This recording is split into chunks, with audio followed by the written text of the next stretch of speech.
All right, Bill, on my way to work, roads were a little bit slick. I was not on the clock. I was driving into work. What about car wrecks? We've talked about workers' comp.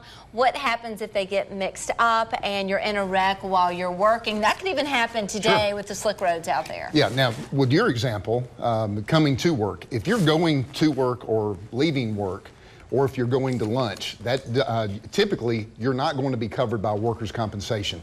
Now, if your job calls for you to be on the road, such as if you're a delivery person or you're a truck driver or you're running an errand for the office or something of that nature, then yes, you would be on the clock and you would be covered by workers' comp. But what happens if you're working and also, can you have a claim against the other person that caused the accident?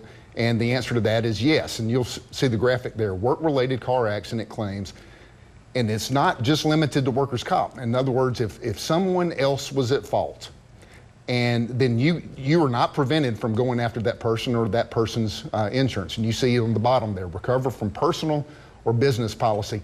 So you can go after the individual that caused the accident. Now, if you're working and it's your fault, let's say you're playing with the radio and you run off the road and you're injured, texting, whatever it is, then you still have workers' comp that's going to cover you, but you don't have what we call a third-party claim against another person.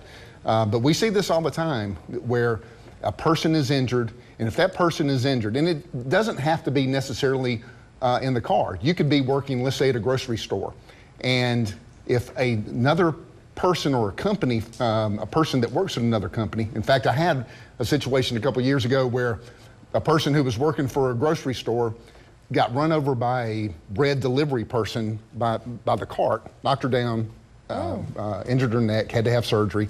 So she had workers' comp and the claim against the bread company. So she was getting money from two different spots. Yep. Okay. Yep.